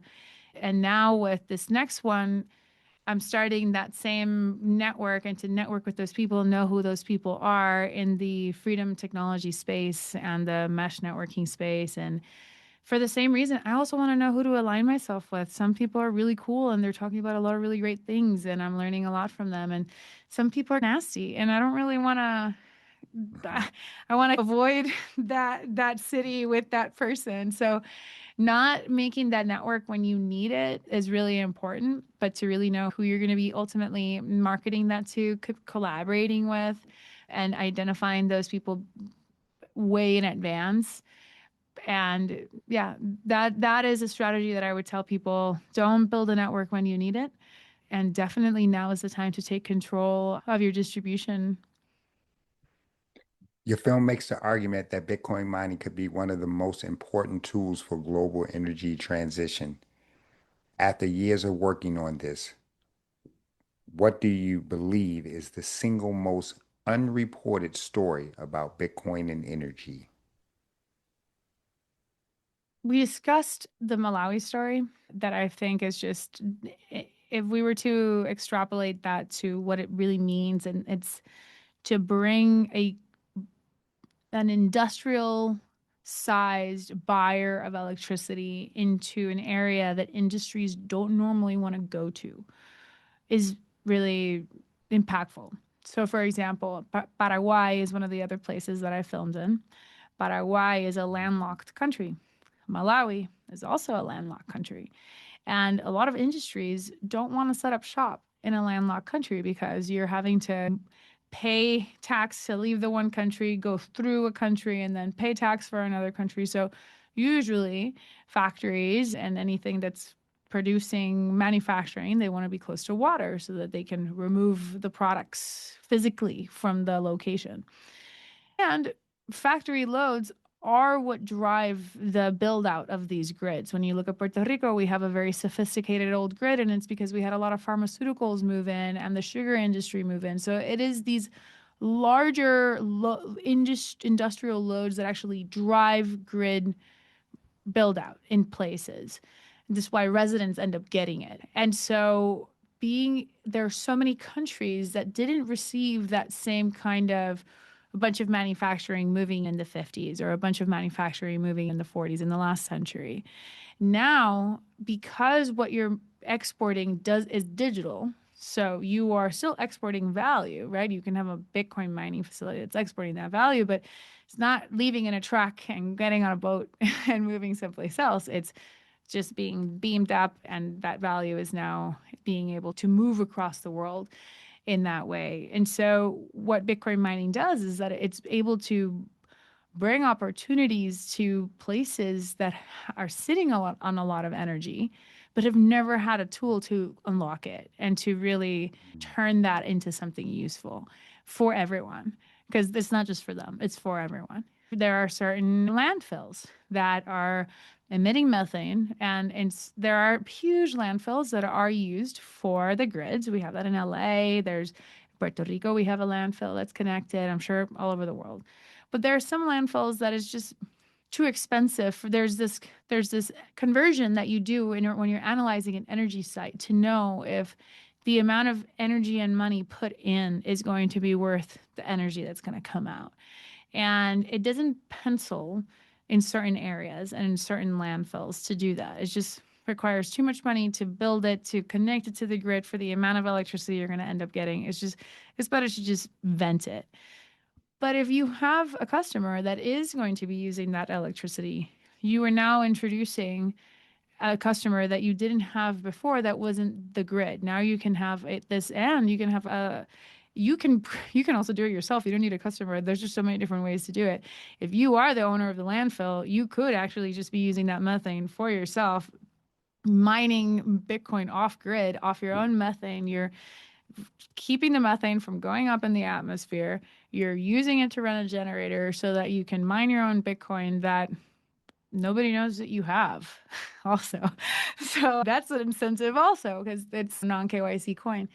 So yeah, I feel like that those energy stories are really underreported, and sometimes for good reason, because the person that figures it out doesn't necessarily want to start waving a flag being like, "Hey everybody, why don't you mine Bitcoin like me?" And going back to your question, I did speak with a lot of people that were like, I'll answer anything you want, but I won't be on camera. And that's fine. And I spoke with many Bitcoin miners that were telling me how they were mining, how much they were paying for electricity. But many of them at the time were like, I just don't want to be on camera. And I Interesting. respect that. Interesting. But you just unlocked another channel for us to talk about. So not only do we have the balancing of the power grid, the use of being able to create electricity and unlock energy in places that would not be able to access it. Now we can reduce the methane gas and use that as a supply of energy and to also mine Bitcoin. So Bitcoin is revolutionizing the world in so many ways, in so many use cases, other than just the money. This is Yeah, beautiful. exactly. That's not even touching that because that's on a whole other level. Ladies and gentlemen, if you don't understand why some of us who have found Bitcoin and really understand it, why we are so just in awe and thrilled, I hope that we are unpacking some of those ideas right now. Can you ever think of one commodity that has had so many use cases in such a way that is so beneficial and essential beneficial items? This is what Bitcoin is. Yeah. Yeah. You describe yourself as a techno optimist who also wants to protect what makes us human. Where do you draw the line between technology that liberates people and technology that erodes them? So I believe that surveillance is a big problem. If you don't talk to somebody the same way when there's another person next to you, you imagine if every single conversation you had next to you, a marketer, a somebody that's a surveyor that's taking questions, and a person that works in the politics. I feel like when you're being observed, you change the way that you communicate and that you behave and you operate. And if you are constantly being observed and everything that you're doing online is being observed, then you're constantly not actually being fully yourself. So you start changing and modulating the way you speak, the way that you communicate, the way that you say things. We see people, I'm in a few neighborhood chats that say things on neighborhood chats that would never say to somebody's face. We are changing the human dynamics because we're using the technology shouldn't get in the way of what ultimately we want. And ultimately, we all need to decide that for ourselves. And it depends on our religion and our family status and many things, our dreams, our hopes. But ultimately, what makes us human? And are we using technology in a way that is enhancing who we are? Or is the technology using us for who we are? And we are having to change are we being subservient to it? Or are we using the technology to serve us? And that's going to look different in terms of where do I draw the line. I would say that the single points of failure and the centralization of the internet is where it's a red flag. There are going to be some times that some centralized things are just going to happen.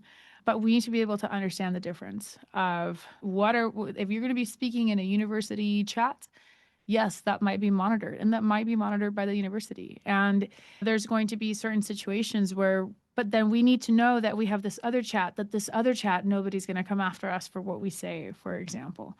I am very American in this sense. I already had conversations with certain Europeans that do believe that everything we say or do should be surveilled and that we should go to jail if we say certain things. And as an American, I'm like, oh, hell no. I need to be able to communicate and I'm willing to be wrong, but how do we know it's wrong then? Ugh. So within the United States, I think that we still have a pretty decent hand of freedom and we still believe that in freedom of speech. And I don't know. I feel like we're a little bit feistier when it comes to even though it's easy and our freedoms get eroded every day. I have been to other countries where they are far worse down the surveillance rabbit hole and electric money and CBDCs, and they're perfectly fine with where they're going. Some people. In our case, is how many people signed the Declaration of Independence? Was it only 54 people? It doesn't really take that many people to create a movement and to create something of value. And so that's why I believe that we don't necessarily need to wake up everyone, but we need to wake up the leaders. We need to wake up the ferocious lions that are taking care of their pack. And so I draw the line when those people can communicate, when those people can't educate, when those people can't congregate, and when there are single points of failure and centralizing forces that are seeing if they're going to be organizing or it's just any point that we are there's something in between. That's when I say that there's a red flag because that's when your internet connection can be cut off, your money could be cut off. That's why I like Bitcoin because Bitcoin, nobody can cut you off from your money if you own your keys. So, how can you also own your data? How can you also earn? Because right now we're like working on these tools of other people. What if Google decides that they don't like the business that you're doing and suddenly you don't have email and you don't have drive and you don't imagine your folders in your office just disappearing because you did something that 3M doesn't like you to say or do, and suddenly 3M's all the paper that you ever printed on our paper is going to disappear. In the physical world we haven't really had the same things happen. They would seem much more draconian if they were to happen, but on the digital space they seem a lot easier to happen and for us to just accept. And so I am still very much learning about all of this again because you think you know, and then you're like, let me turn this page. Oh my God. It's like a whole other area. But ultimately, I'm very interested in learning how we can maintain our anonymity online and how we can communicate peer to peer and how my data is mine. And not just like my data is very valuable. Data is the most valuable asset. And so, why am I giving it away for free? Why am I letting Google look at everything that I'm doing, everything that I'm buying, so that they can sell that data to somebody else, so that then that can get leaked? So there's this woman, and I forget her name, but she talks about how we are giving away our data in a similar way that the Native Americans gave away their land. And they didn't put value to their land. They just lived in it and they didn't know what property rights meant or anything like that.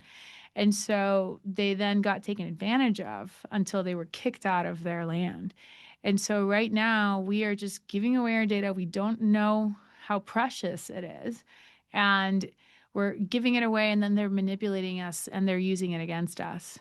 And so how do we become more aware of what is occurring, of our value, so that we can ultimately, again, use tech like you and I right now are using tech.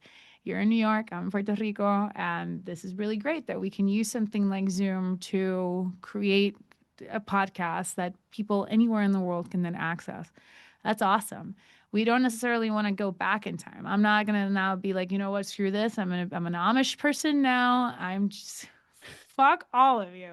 Considered it a couple times, but it's now okay. I'm not gonna do that.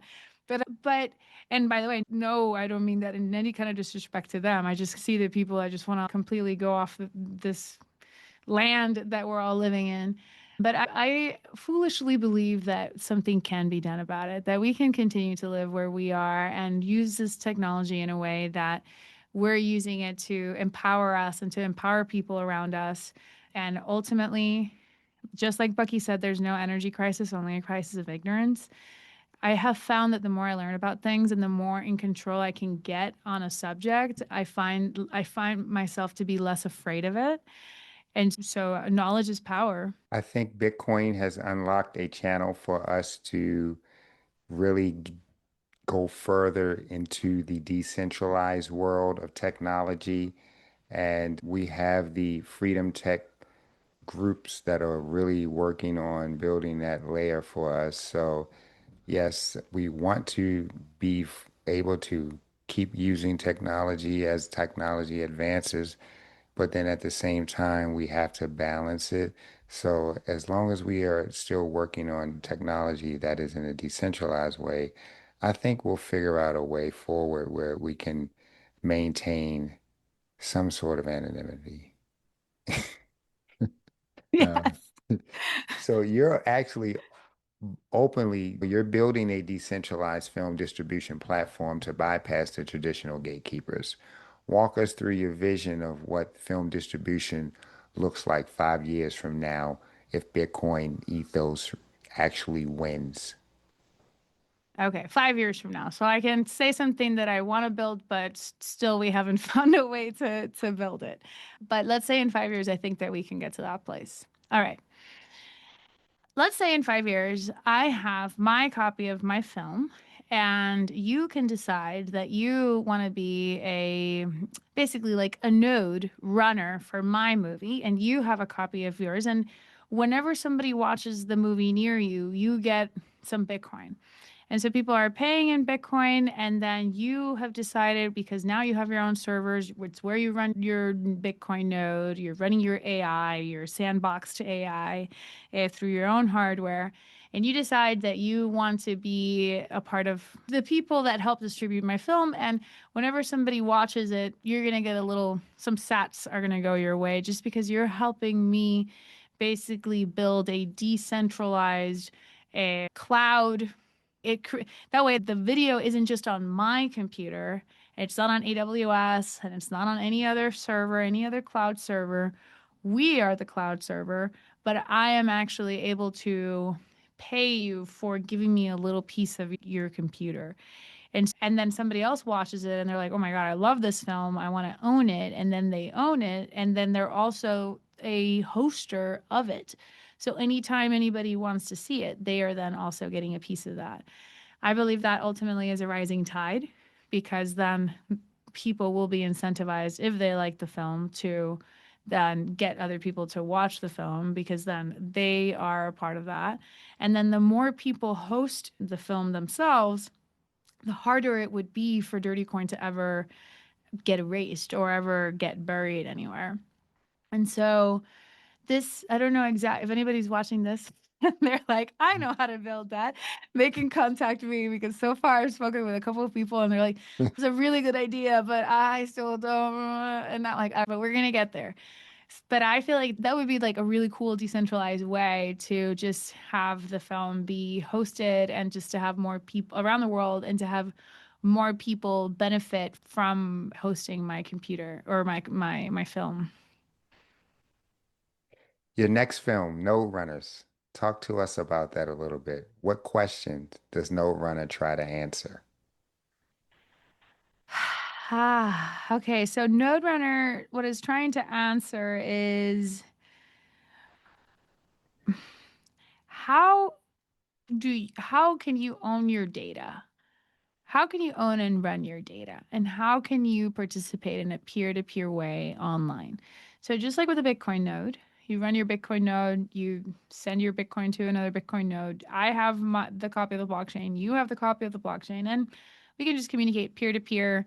We don't have to we broadcast it to the network, and it just works with rules without rulers, right? It just does what it needs to do. But when it comes to pretty much all other data, we don't have that kind of sovereignty with our data.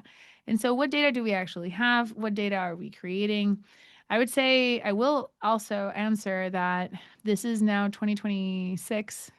And I am, for the rest of this year, I'm learning about so many things just because I want to cover the entire tech stack from the app level to the mesh to the hardware that's running the computations to the channels and encryption that one hardware is sending the information over to the other, even understanding Bluetooth, mesh networks, all of this stuff, because I really want to break it down to ultimately what are you trying to do and where are the weaknesses in the internet as we perceive it today. And so node runners are people that are running their own machines, their own computers, their own compute. They're not letting other people run their compute for them. They are not just putting everything up on Google Cloud or Google Photos. They are bringing that information back, and they are still able to use AI, but they're using their own AI that's running on their own machines that isn't necessarily being not just seen, but also interpreted by a biased AI. And so this is where some of the work that I was doing for all of my research always comes together. But it's not just the fact that our data is being seen, is the fact that when you ask it to give you information, it's biased in certain ways to look for certain things and to incentivize certain behaviors and de-incentivize other behaviors. So when you are running your own open source AI, you know exactly what your AI is doing and how you built it. And if you are a very religious family of a particular religion and you actually do want to enter biases because you know you have your kids using the AI and you want, instead of, if you ask it, should I have sex with my boyfriend? You want your AI to say, you should talk to your mom or, talk to your priest, or no, you shouldn't, or whatever.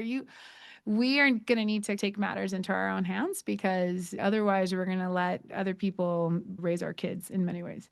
So for the next year, I am a student, not for the next year, for the rest of the year, I am a student and interviewing really important people that ultimately are going to help me answer this question on how I can not really sacrifice my privacy and my data in order to be a part of this new age. How can I be a part of this new age in a sovereign way? And yeah, and so Node Runners is really going to ask that question, and it's too early in the process to say how I'm going to answer it, because ultimately, once I meet with whoever I meet and I interview the people, right now I'm reading 2 books and I'm like just bringing it all in. And I will for sure have a different opinion by 2027 and 2028. And the Node Runners will be out by 2028. As a Puerto Rican woman, a mother of three, and a working filmmaker in the Bitcoin space, you are not standing where the algorithm wants you to stand. What would you say to other women, especially mothers, who are looking at Bitcoin from outside and wondering whether there is room for them in this movement? Okay. So, specifically for women in the movement, I can tell you, I feel like your question in a way is two-parted. And the first one, when you're a woman in this space and when you're anyone in this space, there's always going to be opposition. I have read books from wealthy white men that are also complaining about having, or that also have their problems, that they have to show up, they have to work, they have to have discipline, they have to, at the end of the day, most of us do need to work to get something done. Most of us, things aren't just handed to us on the silver platter. And even the people who they are handed that on the silver platter, some very often they also need to work and they need to make sure it doesn't get squandered or whatever. So I would tell women that are in this, that are already in this space, that say that it's hard, it's going to be hard no matter what. And you might as well be doing something of value. And ultimately, who decides? I don't like it when somebody's like, I had a worse story than yours. Do we really want to play that card? Ultimately, it's about, where do we want to move forward? And being a woman in this space, I will also say that if you don't feel comfortable coming into the movement, create your own movement, because Bitcoin doesn't need everybody to be in the same team. We are just in, it's like saying team cash. Cash is fantastic. When you are going somewhere, cash just works. You might have, and that doesn't mean that you want to be a banker, right? People love money, but they don't necessarily want to be bankers. You can love Bitcoin and not be on Twitter. You can use Bitcoin and not be in Nostr. This is your space. And I feel like I really appreciate when spaces that are usually male dominated, they want to make it big. A lot of these Bitcoin groups that I've been to different places, they're like, how do I attract more women? Because we want more women in this space. And I really feel like, invite your friends, your true friends. You just like you would invite your guy friends. If you have girlfriends, invite them. So that's a great way to do it. But you can't try to change who you are in the meetup that you are, because if you guys like to go to the pub and drink the beers, then that's just the culture that you have. Some women are going to want to go and hang out there, some women are not. But ultimately, just because you don't want to go and hang out at the pub with the guys to talk about Bitcoin doesn't mean that Bitcoin is not important for you. So it is still very important for you. And so I prefer to create spaces where I'm not trying to wrap the woman into a male space, but I rather go into where the women are and talk to them there and turn that into a Bitcoin space. And so that's one of the things that I've been doing here with the different female entrepreneur groups where frankly they wouldn't go to a Bitcoin meetup. They don't want to deal with the crypto guys, especially here in Puerto Rico with the fact that it's the colonizer thing and everything. And I wanted to really separate the group because you don't have to go to the crypto Mondays to use Bitcoin, to accept Bitcoin in your business. And I would say that looking at what are the places that you're already in, what are the movements that you're already a part of? Let's say you're a home birthing, you have a home birthing community. You can bring Bitcoin into that. You can bring the Bitcoin books. You can bring because I come from marketing, you can't sell one product the same way to everyone. That you don't do it that way. And if you are going to have a bunch of moms, get the cute comic books of Bitcoin or bring the stuff because they want to ultimately talk to their kids about it. If you're going to be in a pub, maybe don't bring the plushie because they're going to be like, what's that? Maybe, I don't know. There's some really nice guys at these pubs, so I definitely don't want to paint a picture. But ultimately, knowing who you're going to communicate with is going to determine the language that you use. You're going to speak differently to a 6-year-old boy than a 60-year-old man. When you're going to speak to a woman, also, what kind of woman is she? Is she 18? Is she just starting out? Is she a student? Is she a mother? Is she an entrepreneur? Ultimately, you're going to then also communicate to that person differently. And that has been where I would say a lot of us women, because I'm a part of a few women in Bitcoin groups, I have seen that they have had the most wins, and I've had the most wins when we bring Bitcoin to the other spaces. And that way, you don't really need to think about how am I going to fit into the Bitcoin movement. You're really the leader in your movement that is spearheading your local use of Bitcoin, not BIP 110 over here. It's like you can just talk to your entrepreneur but lady friends, talk about saving in Bitcoin, talking about self-custody. You can talk about those things and create your own space, your own Bitcoin space in the language that you feel comfortable in. If you could sit down with the version of yourself who first walked into Google as a young video producer and tell her one thing about money, sovereignty, and the next chapter of her life, what would you say?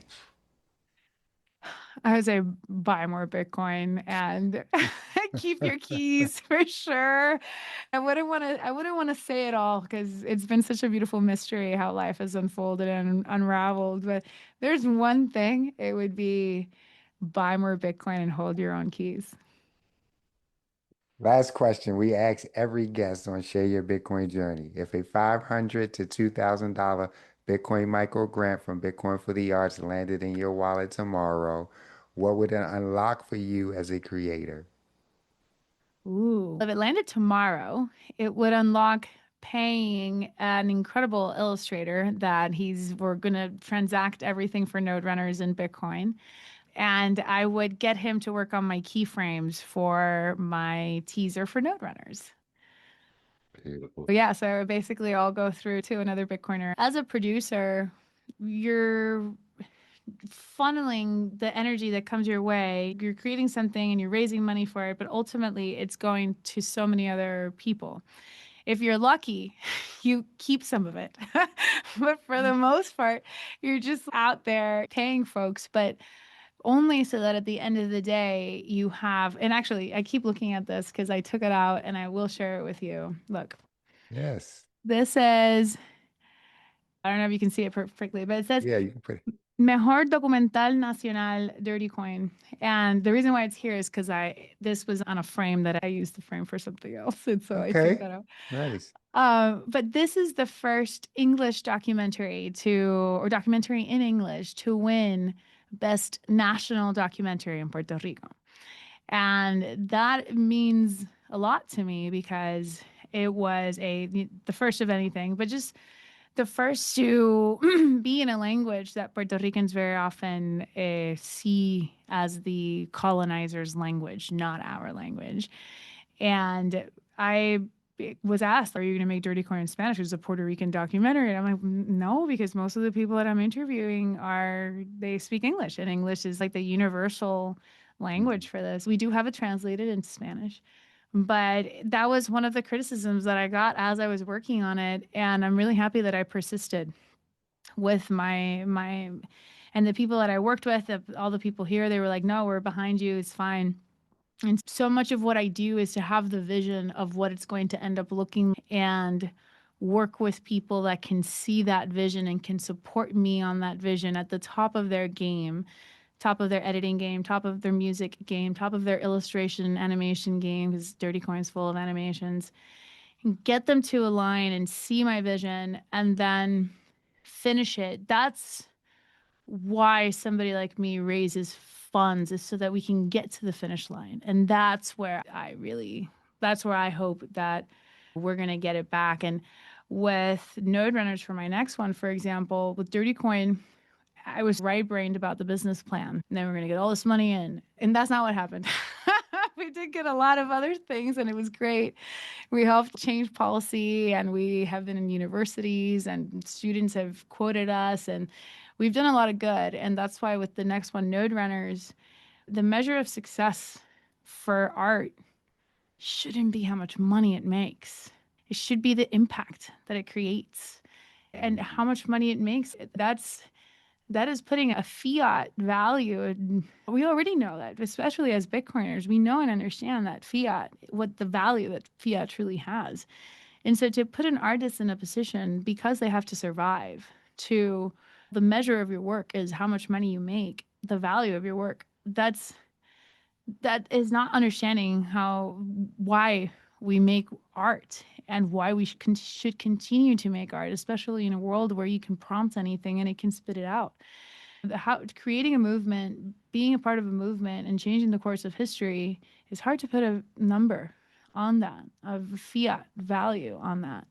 And so with node runners, the measure of success for me for that one is the amount of new nodes that come online, the amount of sovereign people that become that come up that the amount of people that become sovereign online, and we can actually measure that. And that way we're not optimizing for ticket sales, we're optimizing for eyeballs, we're optimizing for people that are going to show up, they're going to watch node runners, and they're going to say, I want to run my own node, I want to be a free person online, and I'm going to start here, and I'm going to continue, and everybody's going to continue their journey and however they're going to do it, but they need to know that journey is even available. And a lot of us just don't know what tools we have to encrypt our data, to own our data, to transact. It's like a lot of people believe that all they have is digital money and CBDCs, but they don't know that Bitcoin exists. So just a lot of people don't know that Bitcoin exists. There's a lot of other technology that people aren't really taking advantage of because they just don't know it's there. It's like being on a sinking boat and not knowing that there's a lifeboat on the other side and that you should go over there and get on the lifeboat. So we don't need to go down with the ship. We can figure some things out here. And so that is what we want. That is ultimately is a freer humanity. And yeah, that's how I feel about the future. Really, how do I also like to just KPIs and everything, like the corporate world always like impinged on me in many ways. So I do like to see like how do we measure how good we were, and really understanding then what are we actually doing and aligning the statistic that we want to measure should be aligned to the goal and the purpose of the thing. And if the purpose is freedom, then we shouldn't measure how much freedom we created by the amount of dollars that we made, because they are not one to one. Yet I believe that new nodes does give us more of that freedom. And so I still haven't quite decided what our KPIs are going to be, but I'll list a couple and then I'll make sure that those are the ones that we're going for. Artists who are working for an impact, not artists who are working for a fiat amount. We simply use fiat because it is the tool that we have been given to economize and to live and make sure that we can survive. But I think what you're saying is what I feel and what most artists who are really artists feel is that we are working because It is something that we believe, and we want our art to create a message that impacts people in some way. We only need a number value because we live in a system that requires a number value in order to survive. But we have already found our purpose in life, and we just need an outlet in order to show it. Alana, this is absolutely beautiful, and this is exactly what we are doing at Bitcoin for the Arts. Yes, we need funding, but the funding is not how we measure our success. Our success will be measured in the amount of artists and people that we bring to Bitcoin and people who come to resonate with messages from artists like you and hearing stories such as yours and finding ways and outlets and understanding that Bitcoin is unlocking a new technology, a new way of thinking, and a new way of creating and evaluating value in our lives. Thank you so much for being here today, Alana. Thank you Thank to our you. listeners. Thank you for being here. This is another episode of Share Your Bitcoin Journey presented by Bitcoin for the Arts. Until next time.